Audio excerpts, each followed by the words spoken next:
Magali Barthès vous embarque dans Espace Méditerranée. Aujourd'hui, dans l'émission Méditerranée, en cette nouvelle année de Rosh Hashanah, je vous propose de revenir sur la nuit des bénévoles organisée par l'association Mazone le 17 septembre dernier. Je vous remercie à tous d'être là ce soir. On a été, je pense, en vitesse de pointe, on a été entre 150 et 160 personnes. On pensait et on craignait que la préparation des colis pour les 160 familles allait durer jusqu'à minuit et demi ce soir, mais finalement ça s'est arrêté plus tôt. Bravo, vous avez été avec un peps extraordinaire, bravo à vous. Apporter chaque jour aux plus démunis espoir, aide et sourire. Tel est l'objectif de l'association Mazone, présidée par Thierry Ohaillon, dont la satisfaction était perceptible en cette nuit des bénévoles. Thierry Ohaillon, bonsoir. Bonsoir. Pourriez-vous présenter l'association et faire le bilan de vos actions à Marseille depuis sa création ? Bonsoir, donc l'association Mazone Marseille a été créée il y a une petite quinzaine d'années maintenant, en lien avec l'association Mazone France et Mazone Paris, qui existe depuis 30 ans. L'association maintenant s'occupe de 120 familles à temps plein pour leur distribuer des colis alimentaires pour toute la semaine et tout au long de l'année. Et comme ce soir maintenant, pour les colis de Rosh Hashanah, donc toutes les fêtes, on est à 160 familles. Alors quel est le programme de la soirée qui s'annonce ? Donc 2 à 3 fois par an, on réalise les colis avec l'ensemble des donateurs, de ceux qui peuvent se déplacer bien entendu. On réalise les colis pour les 160 familles. Il y a du frais, du surgelé, des produits secs. Il y a également tout ce qui est légumes et fruits. Et voilà, c'est festif, il y a de la musique, il y a un apéro et une bonne ambiance. Et donc pour terminer la soirée, on va avoir le tirage au sort d'une magnifique Rolex GMT Master 2 qui est offerte par la Maison Frogeau à Marseille. La Maison Frogeau qui nous aide depuis maintenant, qui nous soutient, qui nous sponsorise depuis maintenant plusieurs années, peut-être 8 ou 10 ans à Marseille. Et voilà, avec des collaborateurs également qui sont extraordinaires. Encore ce soir, il y a plusieurs personnes de la Maison Frogeau qui sont venues pour nous aider et à préparer les colis également. Voilà, vraiment, ça prouve à quel point il y a un esprit de solidarité. Et donc cette nuit des bénévoles, c'est aussi l'occasion de lancer un appel aux dons. Quels sont les besoins actuellement ? Alors, les besoins ils sont très simples. Nous, notre métier, si je puis dire, c'est de distribuer des produits alimentaires. On sait faire, on sait très bien faire. Il y a une très belle équipe. Il y a des procédures et des process qui sont mis en place par Paris et qui fonctionnent très très bien maintenant depuis 15 ans ici.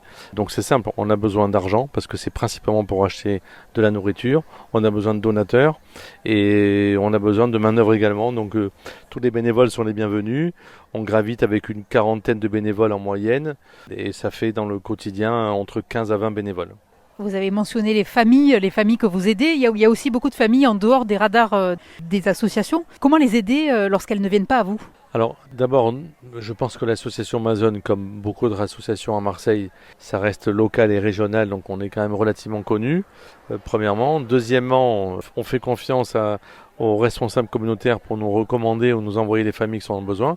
Voilà, ce soir encore, il y a 2 jeunes filles qui sont arrivées tout à l'heure et qui nous ont demandé, elles connaissaient une famille monoparentale avec 3 enfants, comment faire ? On leur a adressé directement à la responsable qui va prendre en charge cette personne et essayer de s'en occuper et le cas échéant remplir un dossier pour les inscrire dans le programme alimentaire toute l'année.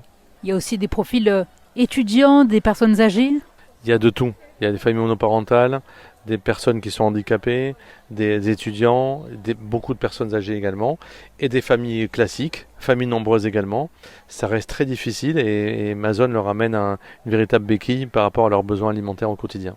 Et il faut aussi le préciser par rapport aux personnes qui sont très pratiquantes. Les colis que vous proposez sont strictement cachers. Oui, tout à fait. Donc notre responsable vérifie tout ce qui est cache-route. Donc c'est strictement cachère. Après, bien évidemment, il y a tout ce qui est produit sec qui ne nécessite pas de vérification. Mais en tout cas, pour les familles pratiquantes comme non pratiquantes, c'est totalement adapté. Et donc une soirée qui illustre à quel point la communauté est investie pour ceux qui sont en difficulté. Cela représente combien de bénévoles réguliers à Mazone ? En récurrent, on est sur une vingtaine de bénévoles qui gravitent sur un turnover donc d'une quarantaine de bénévoles au total. Et plus encore 2 autres équipes qui s'occupent des différentes autres actions de Mazone. Au total, on va dire qu'on est peut-être 70 à 80 personnes à travailler autour de Mazone. Et donc ceux qui veulent s'investir, par exemple, on a plus ou moins de temps. Ça peut être quoi, par exemple? Ça peut être une demi-journée par semaine, ça peut être pour nous aider dans les collectes alimentaires. Alors quand je dis nous, c'est peut-être un peu présomptueux, mais il y a une très grosse équipe. Donc ce qui veut dire que moi, en fait, dans le quotidien, j'y suis pas. Mais par contre, il y a des personnes extraordinaires qui travaillent. Je ne connais pas l'ensemble des bénévoles qui travaillent dans l'association Amazon. Et c'est ça qui est beau, c'est que chacun vient discrètement, fait son travail, s'investit, se donne à fond et repart en toute discrétion également. Et alors pour vous aider, donc les dons peuvent se faire donc par internet, par smartphone. Oui, tout à fait. Donc nous, on est référencé évidemment sur la plateforme principale qui est allodon.fr/Mazon Marseille. Voilà. Après, il y a le site mazon.org et dans lequel on est référencé également avec tous les autres centres Amazon en France. Merci beaucoup et bravo pour toutes ces belles actions. Merci à vous, merci à Radio JM de nous soutenir tout au long de l'année et depuis tant de temps. Merci à son président également, Jean-Jacques Zenou, qui est toujours présent pour soutenir Amazon et toutes les actions de Crécède. Et la maison Frojo, mentionnée par Thierry Ohaillon, était représentée par Dominique Tolza. Nous sommes extrêmement fiers de participer par le don à cette association formidable qu'est Amazon, avec un président qui est extrêmement actif, dynamique et qui nous a donné beaucoup d'enthousiasme à participer, Thierry Ohaillon. Voilà, mes collaborateurs sont ici, on prépare des colis pour aider les gens dans le besoin et on partira ce soir encore plus fiers. La jeunesse aussi s'était bien mobilisée pour cette nuit des bénévoles. Écoutez Chana Assouline. J'ai 21 ans et du coup ce soir j'aide pour les paniers, pour les fêtes et à faire du coup pour la communauté parce que c'est important d'être soudés, parce qu'il y a beaucoup de monde qui ont besoin de notre soutien et besoin d'aide et c'est important que la jeunesse du coup aide et se soutienne tous ensemble pour pas laisser les démunis seuls et sans nourriture. Dans une époque marquée par la recrudescence de l'antisémitisme, le repli sur soi est parfois inévitable pour les personnes en situation de précarité. C'est ce qui a aussi convaincu Yoel Harboun de s'engager pour Amazon. C'est pour soutenir la communauté, surtout dans ces temps difficiles pour notre communauté juive qui s'amenuise de plus en plus. On se réunit, on fait preuve de solidarité pour les plus démunis et je trouve que c'est quand même très important et on voit la force de notre communauté par ces actions-là et ça fait chaud au cœur.